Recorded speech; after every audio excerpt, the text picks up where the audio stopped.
Hello and welcome to episode, 7 already. Thank you for joining me. I'm really happy to be here. This is all about getting started in real estate by flipping the easiest type of property, land. And I want to pause for just a moment and say today is kind of special because I have my Facebook Live going on right here, and then right next to me we have YouTube Live happening at the same time. So please feel free to weigh in and comment on the quality and the audio. I want to make sure my team's watching. I want to make sure that everyone can see me and hear me and follow along. So thank you. So today I'm so excited to share with you what we just launched on Friday and really talk more about Land Academy 2.0, and I'm going to answer all your questions. As I said, we just released it on Friday. It was Black Friday, and I'm talking about it today because of all the requests that we had to kind of dive in a little bit more and share what Land Academy 2.0 really is. I am Jill DeWitt, co-founder of Land Academy, and together with my partner, Steve and Jack Pitala, we have completed close to 16,000 real estate transactions of many property types, not just land. We all know that there's money to be made in real estate, and most people are doing it wrong. So that's why I created this weekly live show. So every Wednesday at 2 o'clock Pacific time, I'm here to help you to connect the dots so you can get started flipping land and then move on to bigger transactions and other types of real estate. Again, today I'm so thrilled to share some insight to our brand new program that was released last Friday, Land Academy 2.0. And I'm going to give you a little insight to 1.0 also. But in case you're wondering, I know we have a lot of our active members watching right now. I checked about 2 hours ago, and of the 11 videos that are Make Up 2.0 that just again came out last Friday in 5 days, we have 874 downloads. I thought that was pretty good. So obviously everybody's watching it, and I know that my team has already got some feedback on it, and it's going over wonderful. So we're going to talk about that, and then in about 15 minutes, I'm going to answer your questions. So feel free to start preloading those into the comment section. And so for the Facebook folks, you'll see the questions.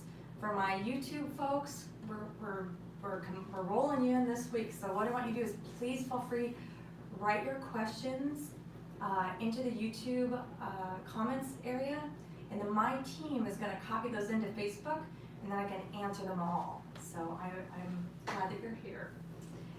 Let's see here. So first I'm going to give you some background on Land Academy 1.0 and how best to really get started here. So Land Academy 1.0, we lovingly call it the Cash Flow from Land program, was created in 2015 by the request from our wholesale land buying customers.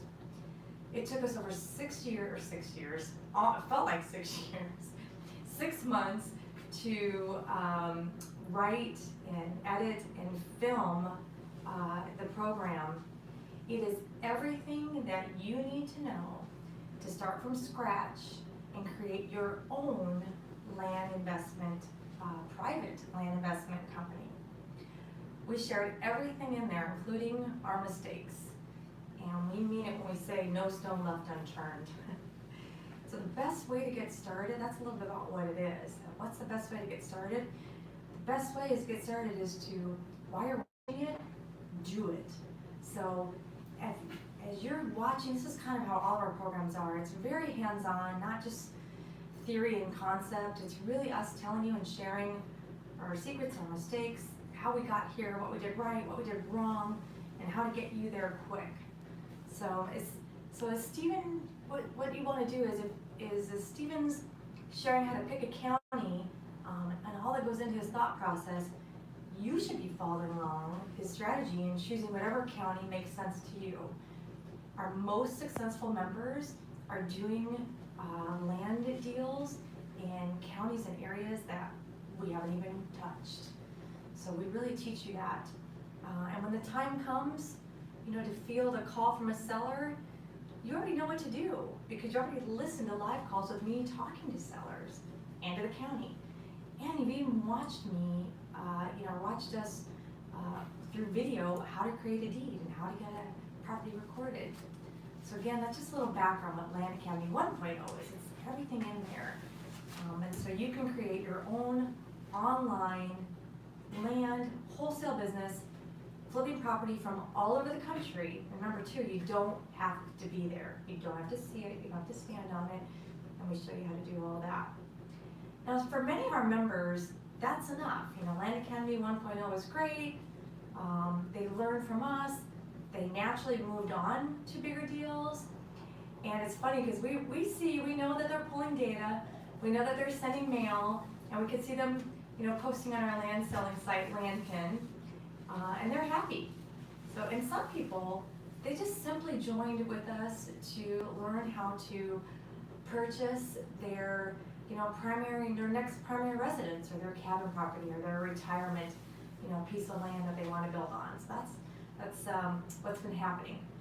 So everything's going great, everybody's happy, why did we create Land Academy 2.0, and what is it?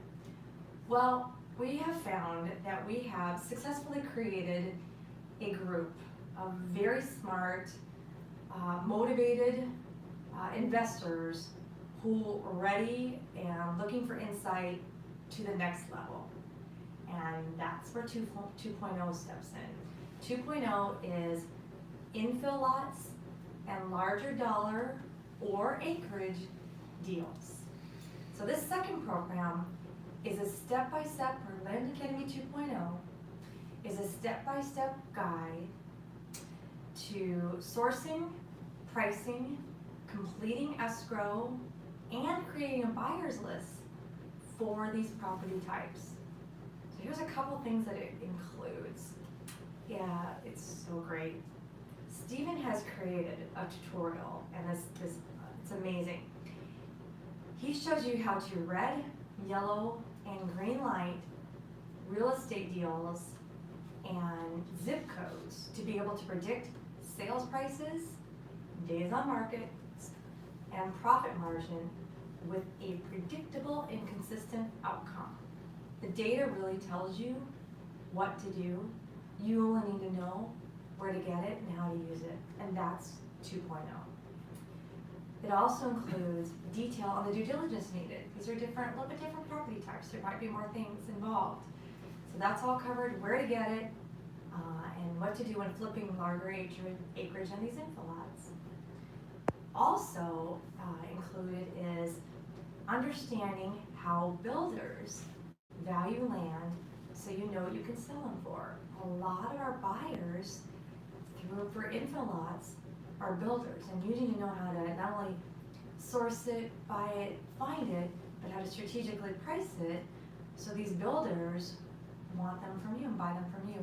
And when done correctly, or just follow us basically, you will have quickly create customers for life with these builders, and the next thing you know, they're putting in orders for, I want everything in a zip code, how many can you get me? So that's the beauty of it all. And then another nice thing, one of the best things I think about 2.0 is it includes, over 3 years, more than that, of member feedback, and we show the highlights and some of the areas that they struggled. And all of this is in the name of getting the next generation ramped up even faster. So that's what 1.0, 2.0 is, kind of an overview, and I want to go ahead and open it up to any questions you have. Feel free to ask even other things that aren't 2.0 related. That I will be happy to answer those as well. So I'm going to jump over here and kind of follow along. Bear with me. All right.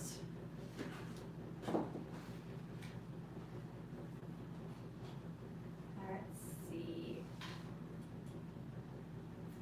Hello. Hi.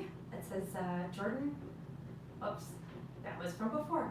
Message you for answer the question. Thank you. Let me jump again. Let's see. Here we go. We had, it's great what you're seeing. It's so nice. I had some questions before the show, and I love that. So bring them. So just so you know, as we're getting ready to do this show, we are going to watch and pay attention to your questions. So maybe you're at work, and maybe you're hiding under your desk. You're not supposed to be doing this on your work time right now. Load in your questions, even when you have a moment, and I'll look them up and I'll read them live for you, and then you can, if you can't watch it live, you'll get them later. So, all right. So here's a long one. So Trena, I'm hoping I pronounced that. Trenya, thank you for asking. Jill, I'm newer to the land business, and I have a question about getting tax delinquent lists from the county. One state in particular has been tricky to obtain, a ton of red tape. A friend of mine who's been working with your program for a while now mentioned your course, didn't have a lot to say about this particular state, and so she made the assumption that maybe you were avoiding it for a reason. Are there states you necessarily avoid based on difficulty to get the list? Trina, that's an excellent question, and the answer is no. I'm not avoiding any states. There are states that, well, except for states like New York that might need an attorney involved for some of the transactions, I might, doesn't mean I don't do them, but it's certain deals that I will do. Other states, primarily out west, we're just kind of drawn to them, and they're very easy to work with, and that's kind of why we do a lot of our deals out here. And and I still do Florida, and I'll do, upper northwest. It's kind of wherever wherever Stephen decides to send the mail, that's really kind of it. But we do tend to gravitate toward the areas that we know very well. So I don't have any areas that I would say not to do this, and I certainly don't have any areas that this does not work. That's one of the things that constantly comes up as a secret county list, and I'm here to tell you there is none. So it works everywhere. It's just depending on how much money you want to spend, and that's really it. So as far as tax delinquent lists, that is something that we don't seek out. I don't discriminate against those, but I don't go seeking out only tax delinquent properties. Here's why. More often than not, every time that we tested this in the past, by the way, and we've had plenty of other members test this too. When you focus on tax delinquent properties, you find you're mostly focusing on the problem properties. There's often a problem, and that's why they're tax delinquent. For some, it's like finding a boarded up house as we joke about driving for dollars, and say you see a property and it's boarded up and it's in a beautiful area, and you think, oh, I'm the only one. Oh my gosh, this is great. I just found this deal. I know it's what it's worth. You know what? There's probably a reason why it's been sitting boarded up for 4 years. I hate to say it, you're not the only one. There's a problem. So a lot of these tax delinquent things, especially years and years and years, there's usually a problem. Somebody may have passed on. There's a problem with the title. There's maybe the taxes are so darn high that now it offsets the cost of the property. That's why it's sitting there and nobody wants it. So what we do is we reach out to them all. So I'm not seeking them only, but I don't weed them out also. So when it comes up and I'm doing my due diligence, then I find out if they're current on their taxes or they're behind. And if they're behind on their taxes, I still do all my due diligence, make sure I still want it. And then depending how far behind the taxes are or how much they owe, I factor that into my offer price. And that's how we do it. So it's an excellent question. Let's see here. Hello, Jake. If you partner on an info lot with a Land Academy member, how do you split the profits? What are the criteria percentages? And what responsibilities does each party take on? It's a great question. And you know what, Jake, you're not going to like this, but it's really personal preference. So for infill lots, it's if someone puts up the money and you're doing all the work, that's like for me would be kind of the easiest.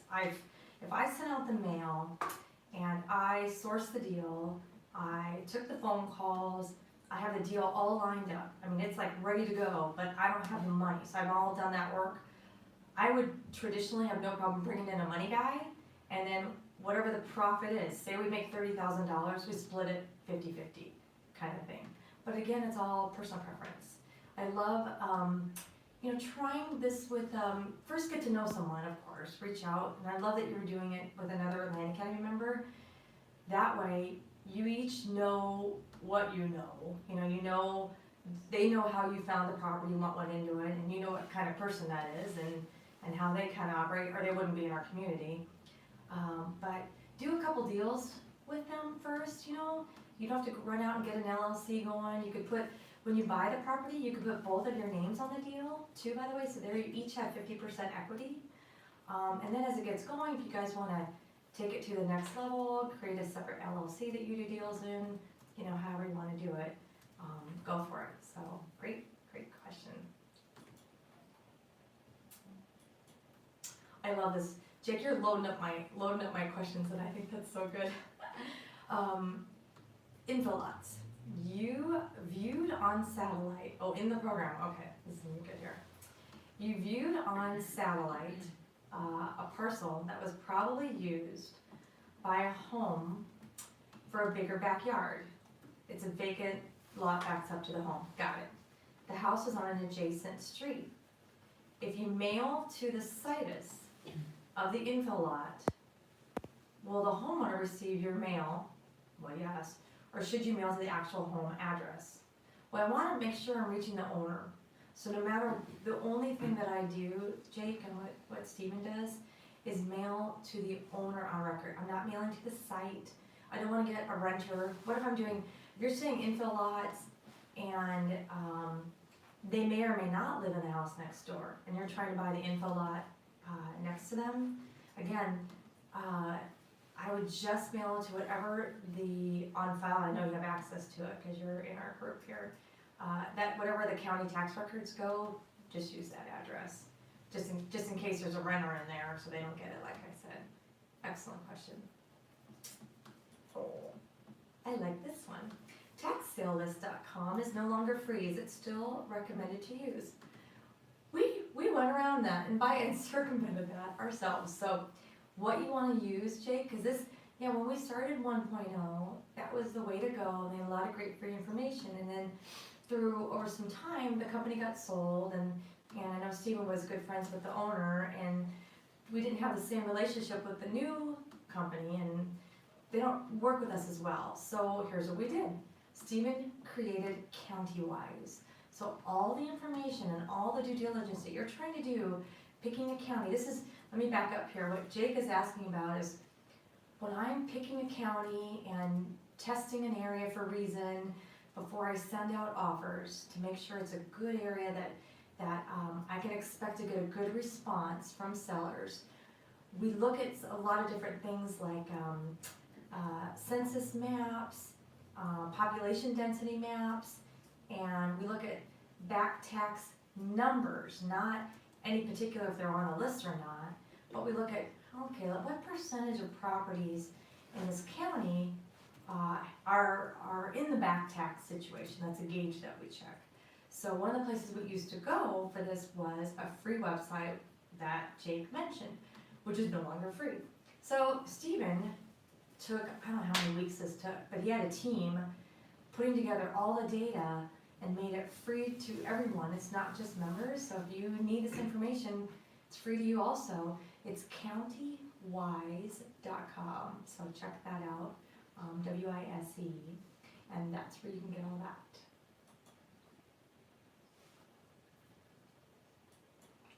This is good. Jake, this is awesome.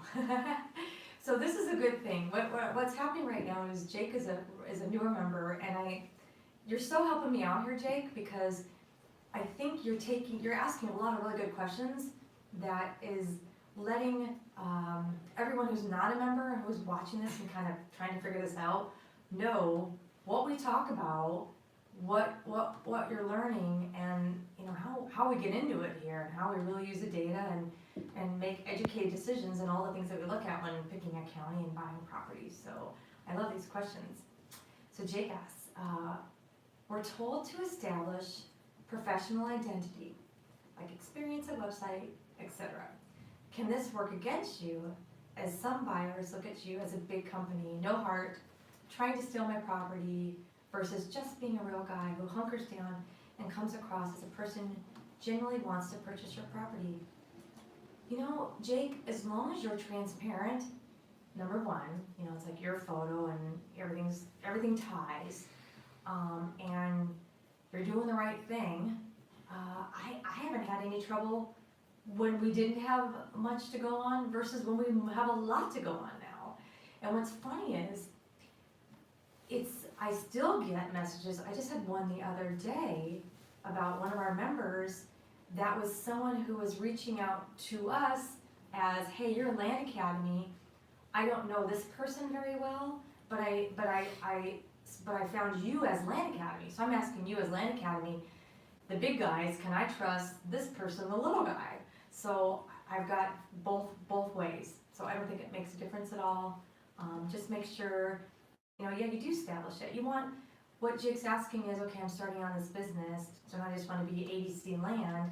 No, you know, you want to be, and even we are now. I'm Jill DeWitt of my land buying company, and my land selling company, I should say, is Land Stay. Our buying company has different names, but one of the ones we use is BeWitt. You've probably seen BeWitt.com. So people get our letters in the mail, and they can look up BeWitt.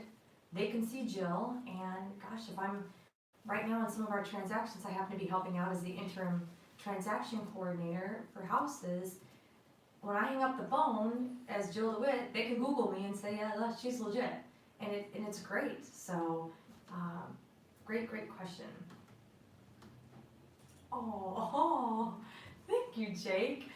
I'm so glad. I would love to know how long it took you, Jake. If you wanna add that in there, I wanna know. Was it because we launched? I would love to know, Jake, when you started and when you ended, and how many hours you spent there. So Jake said, I devoured 2.0. Every video is done. I'm so happy because that means that's so good.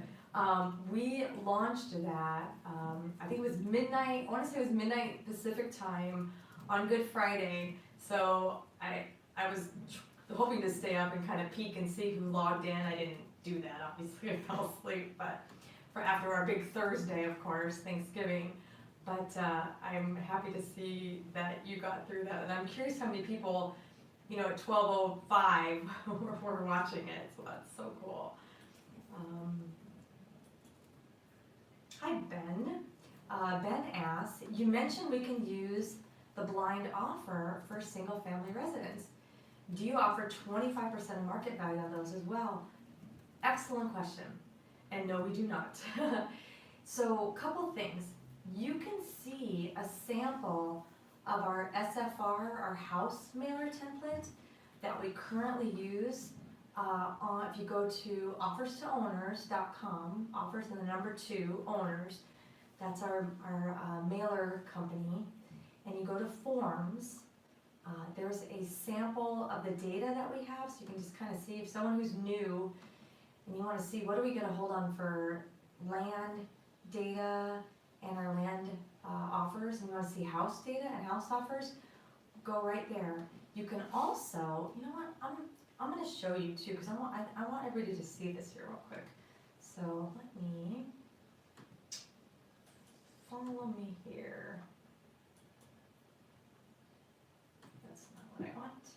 How about this?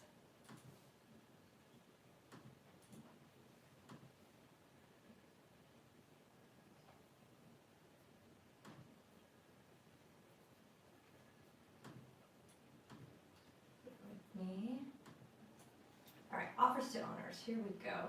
All right, so if you go to, here we go, download forms.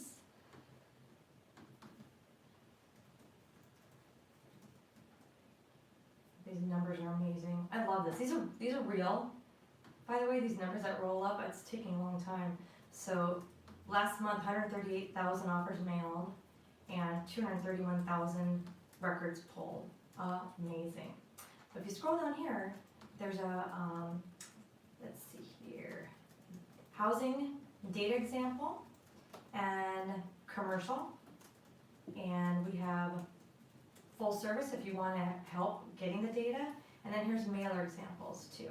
So there's data examples on the right, mailer examples on the left, and there are house and land that you can see, so I wanted to show you that.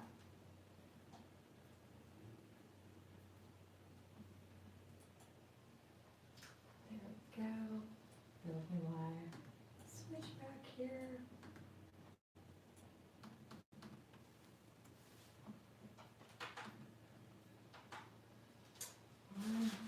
I hope our YouTube folks are following along great and everything's going well for you. Okay, so back to, thank you Ben, sorry about that. Back to your question, so that's where the templates are.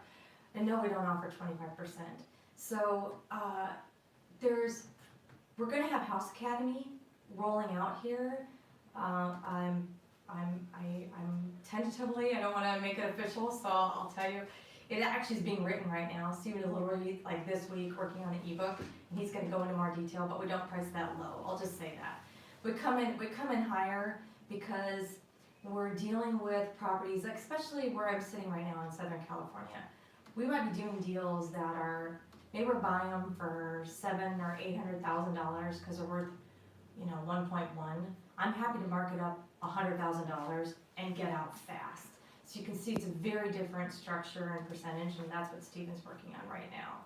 So, but I'm tentatively going to sign off on end of January is what I'm looking at for House Academy coming out, and we're gonna have it'll be a whole different program, and it's gonna have different tools, and included in that will be data tree.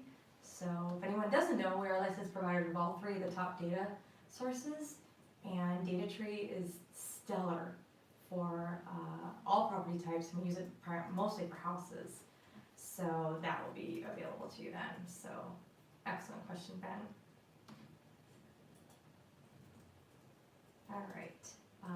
Ciaran, I'm hoping I got that right. Hi Jill, I live in Ireland. Is it possible and feasible to run the business from abroad? The answer is yes. We have several members in Europe, especially Asia. I have some, I think I have in the Middle East. I can't remember right now, but definitely Asia and Europe. I can think of an attorney right now in Brussels off the top of my head. And it's fun because every now and then we have a few in particular that will stay up, on a weird time change to be on our weekly member calls, so they can take part in that and do it live with us. But you can absolutely do it. So just the same as I'm buying property right now. I'm sitting in California and I'm buying property in Texas, let's say. I'm not standing there. I'm not doing anything with it, but I can hire someone over the phone if I want to go take pictures of it for me. I can get video shots if I want for me. My website, of course, I can do from here.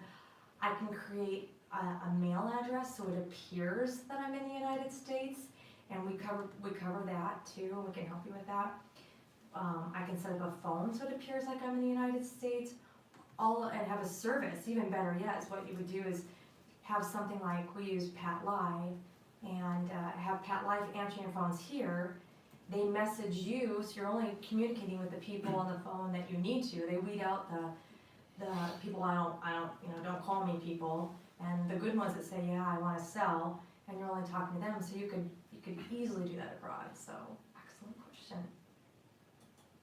And there's a lot of that too. If you go into our online community, landinvestors.com, and you could type in, international, or just something, and you'll find people in our group there, and you can start talking to them now about some of what they did, to get it set up and speed it up for you. Skylar asks, how long should I wait to mail the same county again after a price mess up? That happens, and that's okay. I don't think, Skylar, that there is any time frame that you need to wait. If you word it like, say you came in, really hot, you came in and you offered way too low, you got no response, or not, even the times though, it's funny, we say we came in too hot and too low. It's funny how many people of us, our members, have said, yeah, I got 5 deals out of it. After the guy was so mad at me, and then we laughed about it, I found out he did want to sell, and I went back and reassessed the property, looked at my numbers again, and I called the guy back and offered him $3,000 more, and now it was in line and everybody's happy, kind of thing. So that's one way to handle it. So you still might get some juice out of it. But the other way is, hey, follow up with a letter right away saying I goofed. With our our letter. Take that page one, that cover page introducing yourself, and follow up with yeah, this may look familiar. I sent a letter to you 2 weeks ago, and I realized I goofed, and now I realize your property is worth more, and I would like you to, consider, and page 2 here is my new offer price, and that might even yield, a lot of people that like you. That could be a new strategy. I haven't tried it like that, but you might get some people going, all right, this guy's kind of cool. Now he sent me back a better price, and yeah, now I want to talk to him. So great question. Gregory asks, what is the actual census data information Stephen used to determine the counties with lower population density? Oh, this is a great one. How much, when I'm testing a county, how much mail should I send? Great. We recommend no fewer than 1,500 units to test a county. Otherwise, you're not going to get a good enough mix. And so what you want to do is, when you pull the data, pull about, 1,800 to 2,000 records. So ownership records for the property. Say you're seeking out, all the 5-acre properties in, Tarrant County, Texas. Pull 1,800 to 2,000 lines of data, so then when you scrub it down and you take out the duplicates and any of the Tarrant County got in there, I'm not going to send them an offer, and the post office got in there, who knows how that got in. When you scrub those out, now you're looking at 1,500 units, and that's what you want to mail. And that's going to yield you, usually on our land, our transactions, anywhere from 3 to 5 properties initially. Then sit back. Once you start this process, it's going to keep on going. You will find 3 years from now, heck, I've got 10 years experience now. I mean, more than 10, but all in all, between the two of us, but we still have calls coming in from people that are staring at offers from 2007, and now they want to sell. They got the offer, they weren't ready at that time, so they put it in their file and they stuck it away. And now they're ready to sell, or maybe it's even the kids that something happened to, mom and dad passed on, and they opened up the file and, wow, here's our letter. Let's see if these guys are still around. So so even though 3 to 5 is now, it'll keep happening down the road. All right. So I have one here that was added in. Great. What are you doing here? I wonder how you exactly process your mailers. Okay, I can't tell. I'm saying MG. I guess the MG Corner wrote in, so I'm trying to guess here. So how do you process your mailers? Okay, great question. Offers to owners. That was, let me show you real quick here again who that is. It's from YouTube. Is that a YouTube question? Awesome. That's where that came from. All right, so let me show you real quick here.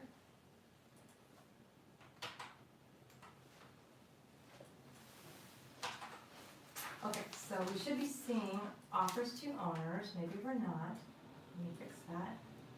But I don't know a moment here. Sorry, I gotta hide the question. Can you hide that? Thank you. Bear with me. All right, so now we're looking at offers to owners. So the question is, how do I do my mail? This is it. So let me give you a little backstory. We, like many of us, were struggling to find the best, cheapest, fastest mail out there, and we couldn't find it. We did our best for a while, and so basically we made our own company. So this is our company. Offers to Owners is our mail company. And there's different pricing for members and non-members. You can go on here, check out the pricing, there's all kinds of samples on here. The beautiful thing about Offers to Owners is, A, it's cheap, B, it's exactly what we do, it's our company, C, it's fast, D, there's no setup fees, by the way. I'm running out of fingers. There is, we do the mail merge for you. That's a huge one.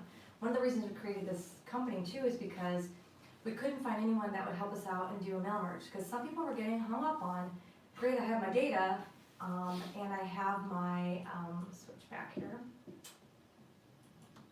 Great, I have my data, and I also have my template letter, but this mail merge thing has got me confused. Well, what's it? Forget it, don't worry about it. We'll do it, our company will do it, there's no cost for that too. So we do the mail merge for you. And the other great, wonderful, amazing example, or reason why we have this company is, and I'll tell you, it's Omar.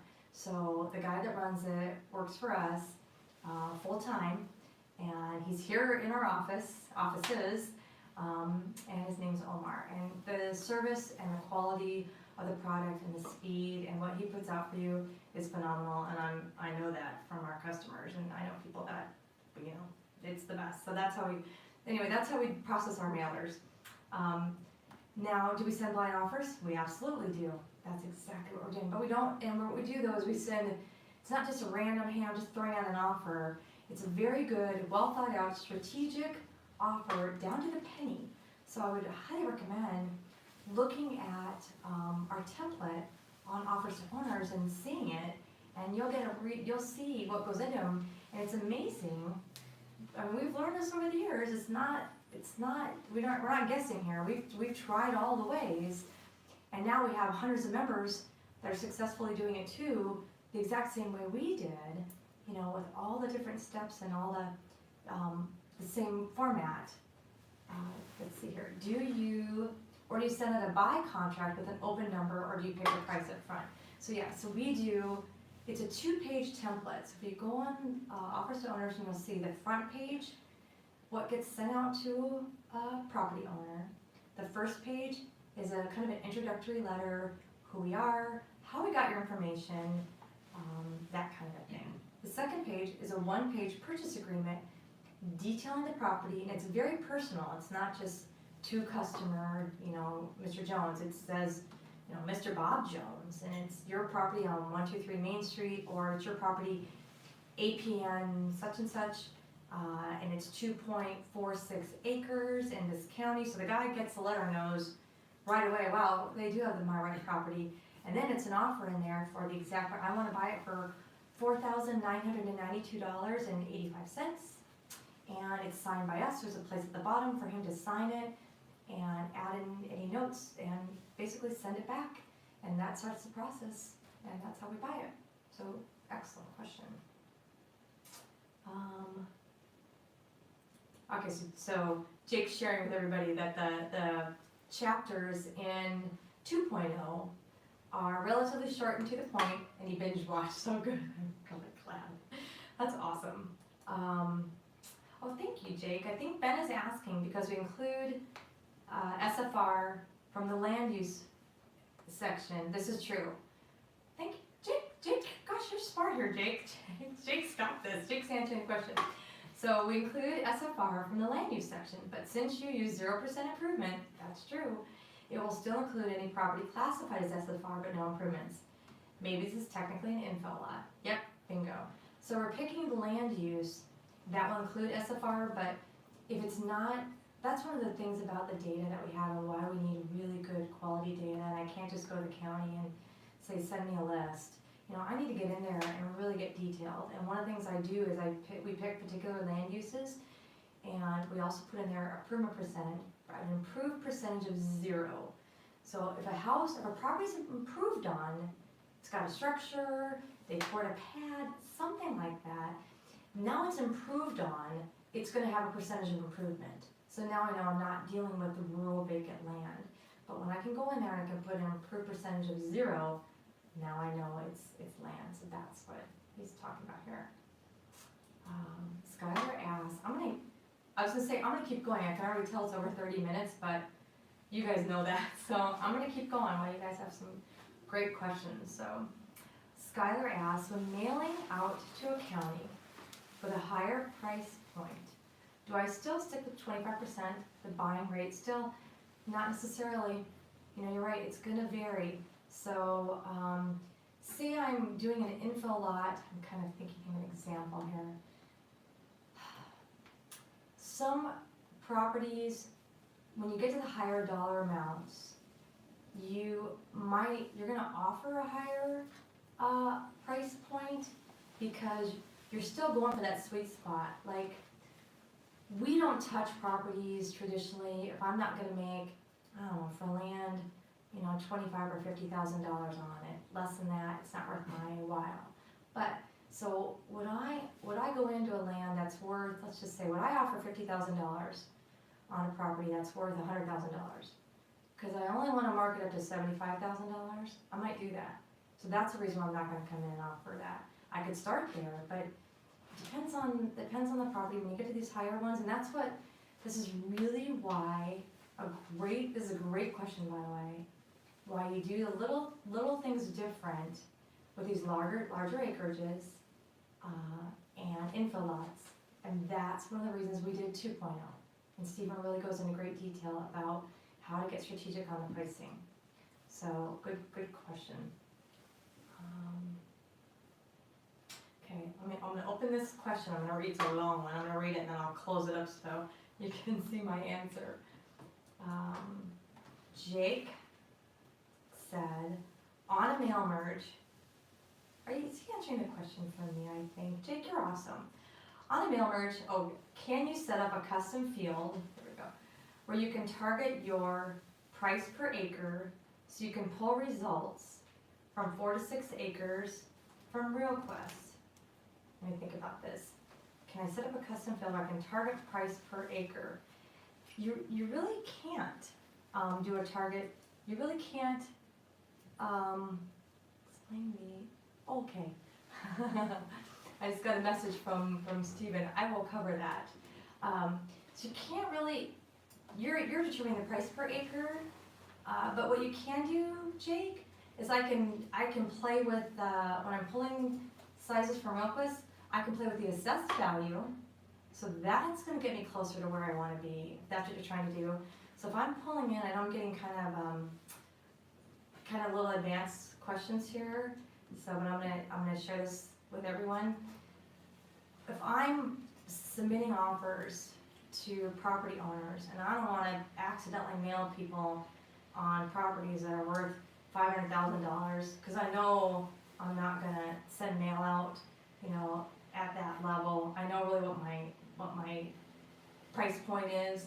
I might put a cap on the assessed value just so some beautiful cliffside, oceanfront infill lot doesn't accidentally fall into my criteria, because I'm not gonna mail it anyway. You know, I might even so, even when I pull that data, I might sort it out, you know, based on the assessed value and then weed it out later. I might have a use for it, but easiest way is when you're pulling the data, pick a cap on your assessed value. Maybe you only want to offer things around $5,000. So you're going to pick anything above $70,000, $80,000 assessed. Weed those out right away, and then you have a smaller group from there. So that's the beginning of his question. Jake also says, I'm just going to read it here. I want the offer price based on per acre times the number of acres. Yes. So the exact price offered populated into each letter. Yes. It took 4 counties to come up with 1,018 results using 4 to 6 acres, very sparse. This is interesting. So the area he was pulling didn't have a lot. Or the other thing is too, Jake, make sure you're playing with your land use codes and your zoning, because sometimes that will make a difference, and it always will vary by county. So if you're not getting a big result, play with that. That's one of the things we always say too. When you get this data, you're going to want to spend a weekend getting to know it, and that's only going to make you better. This is related to an earlier question where RealQuest indicated only 125 5-acre properties in a particular county. Yes. And Stephen directed me to support because he thought I might be missing something. Turns out that is a very rural, okay, and not a lot of land where it was, okay, in that county, and the county has over 9,000 records of the same search. All right, so that was, happened to be, I'm not gonna say the county here, well, actually, we can all rate it, but that's the county. So I hope that answers your question. So again, when you're pulling the data, you can use assessed value to cut down on your list, make sure you're not sending the wrong people. Then, when you're scrubbing your list, you're going to make a formula to quickly price them all in one drag down. And I know that's, for anyone that didn't know that, that's the level of detail what's in Land Academy 1.0. You will find Stephen talking about kind of how to do that in Excel. Great. I have a YouTube question, thank you, from MS Corner, MG's Corner, thank you. Now I get it. Hey, I'm from Germany. Are there any states which are more preferable to start an LLC in? Oh, you know what? Yes. Well, right off the top of my head.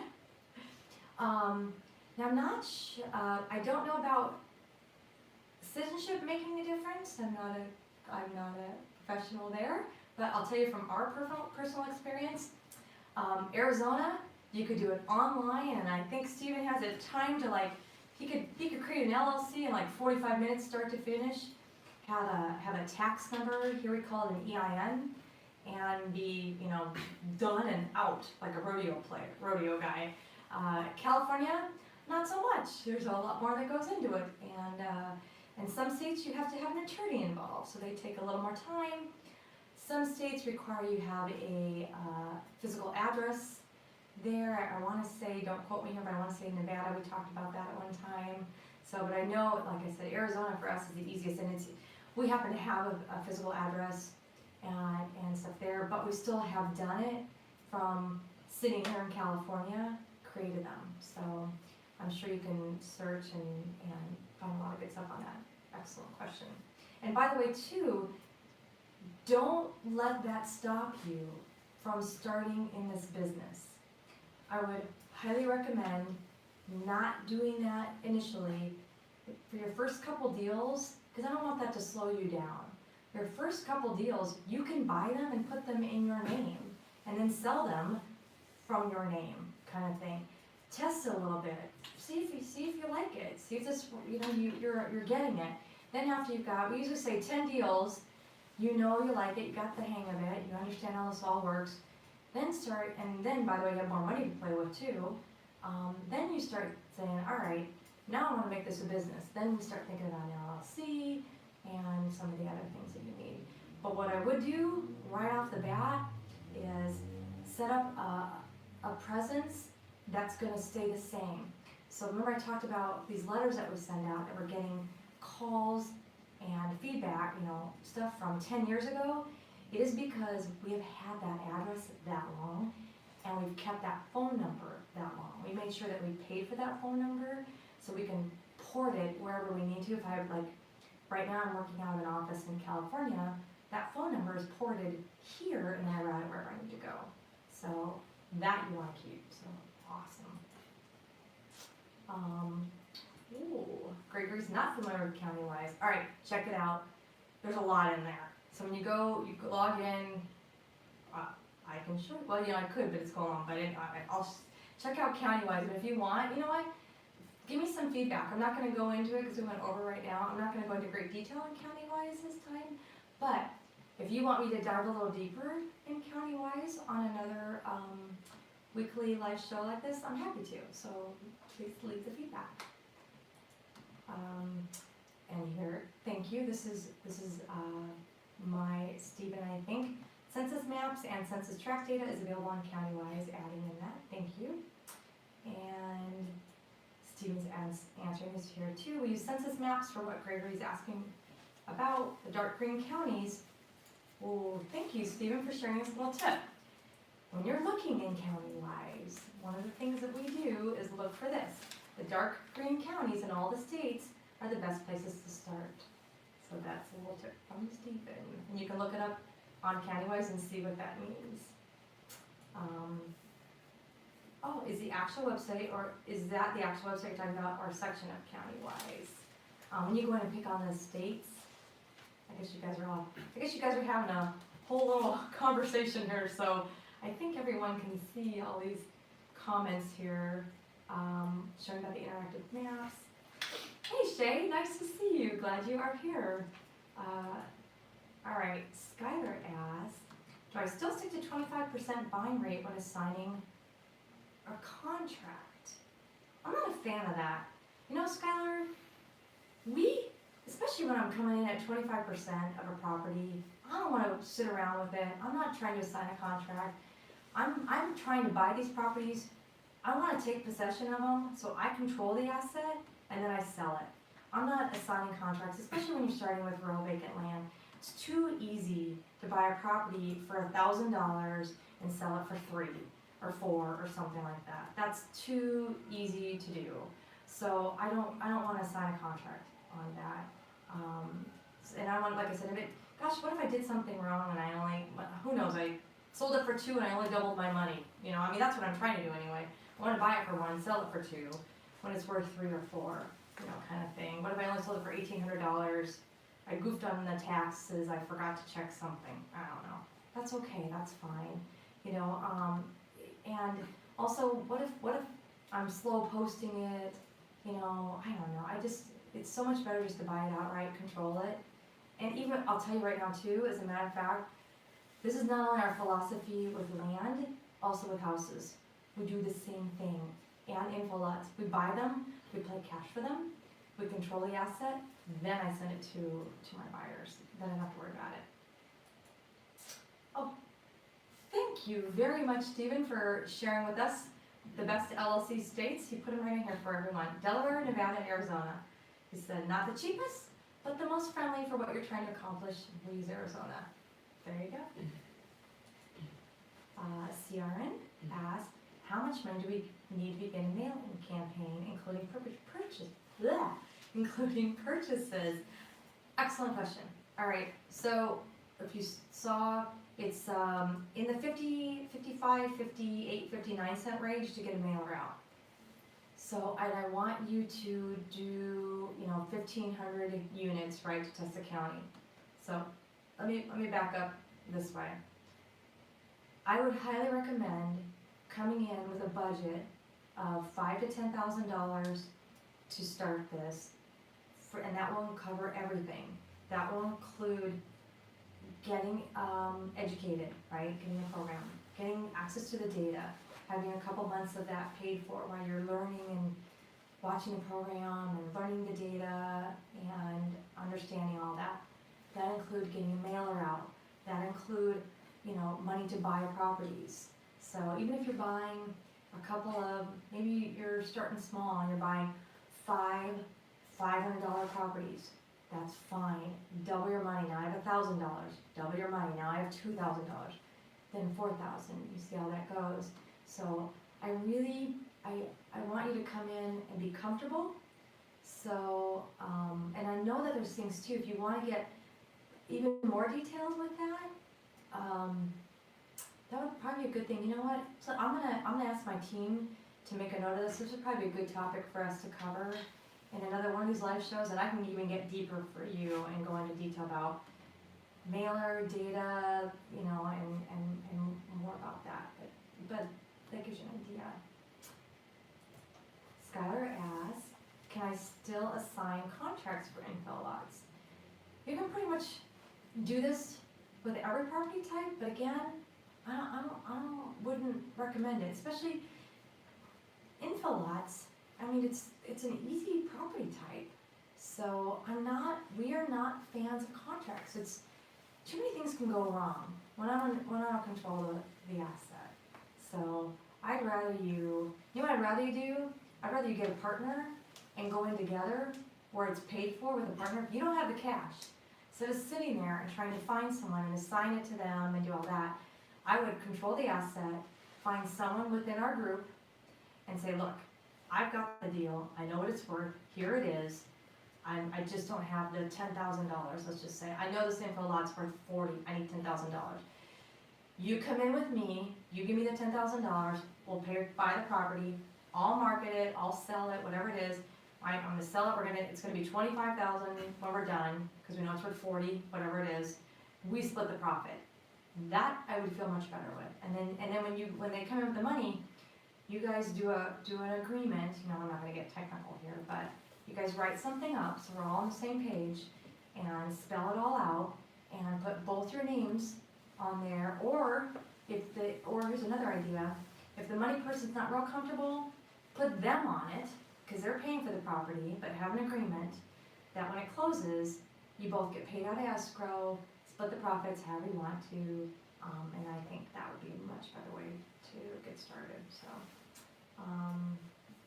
Got it. Thank you, Jake, but looking to leverage. I understand. I like the safe way. You know, I used to joke about that, you know, and it's true. I sleep very well at night because there's a lot of property that we own, and some's not even posted. We haven't, sometimes we don't get it posted in a timely manner. You know, I'm buying them, it's working its way through the system. Anyway, I sleep really well at night knowing that I own all this property and it's paid for. I don't care if it takes a week to sell. I don't care if it takes a month to sell. No one's knocking on my door because there's a mortgage or anything associated with that, and it's great. So I'm letting you go the safe route. So thank you very much. I think did I cover? Okay, one more. I'm gonna cover this last one. This is our longest one yet. I guess taking that week off, maybe we saved up our questions or words getting out. Either way, I'm really happy you all are here and happy to answer these questions. Ben asks, let's see here, if market value is $12,000 per acre for a 10-acre parcel, would you still offer 25% for a 10-acre parcel? Would you still offer 25% of market, or is that high enough to offer a higher percentage on the market? I might go lower. Honestly, that's a very good question, Ben. On bigger properties, on larger acreage, with higher dollar amounts, it's easier than to, instead of saying, hey, I'm gonna offer you, $6,000 an acre, $4,000, let's just say I'm gonna offer you, $3,000. How about this? Instead of saying I'm gonna offer you $3,000 an acre, I'm gonna come at it like, I'm gonna offer you $32,000 or $30,000. It's better to say it like that. So on these bigger acreages, you can do that. And all they hear is, they don't hear per acre when you're talking to the sellers. They hear, hey, this guy wants my 10-acre property. He's prepared to offer me $30,000. Gosh, it sure would be nice on Tuesday to have a check for $30,000 and have this out of my life, kind of thing. So awesome. Yes, we will. Okay. So a couple things real quick, and then I'll wrap it up here. So Jake says membership call tomorrow. Oh heck yeah! I'm gonna tell you. If you guys are okay, I have 2 special things to share too. By the way, I forgot. Yes, on the membership call tomorrow, we have a special guest coming with us on the membership call tomorrow. Justin Sleva, who rocks our inner group, will be with us live in our studio with Stephen and I. I'm not sure how we're all going to fit in there, but I know Stephen and Justin have a game plan. So he will be on our member call tomorrow, so please join us. If you are not a member of Land Academy and you would like to be on this member call tomorrow and be a fly on the wall, or heck, even ask a question, you are welcome to join us. All you need to do is send a message to my team at support@landacademy.com and say, hey, oh my gosh, I want to be in this member call tomorrow. I want to know what's going on with you guys with the doors closed, kind of thing. And you can have a one-time invite to our member call. We will let you in. The second thing I want to share before I wrap this up here is Land Academy Light is coming. So I know, I started off doing this show to see who needed some more guidance. We have our member call, but I wanted this open forum for anybody who's not a member to ask any question, obviously, about what we do and how to build your company. So we have decided to come up with a product for folks that aren't quite ready to jump into the full-on Land Academy. Maybe it's financially, or they want to test us a little bit, or something going on, some other reason, but they want to just kind of see. We're going to come up with it's going to have a monthly thing instead of a plopping down for a program. It's going to have like a monthly membership, which will include its own separate education, done mostly from me, but Stephen will be in there also. So watch for Land Academy Light. That is being worked on right now, and as a result of this show and your questions, and it's going to be awesome. So great, thank you, Jake.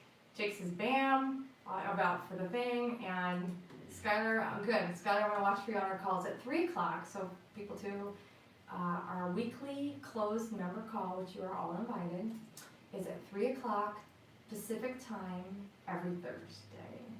So thank you so much. This is, wow. Thank you so much for joining me today. Again, please feel free, either in YouTube, I'm glad you're here, Facebook Live, I'm glad you're here. Leave any comments you have, any topic suggestions you have. Check out Land Academy, get our free ebook. If you just stumbled across us, you want to know more about what this is about, get our free ebook. And thank you. I am Jill DeWitt from Land Academy. I'm here to help you get started. That's the hardest part.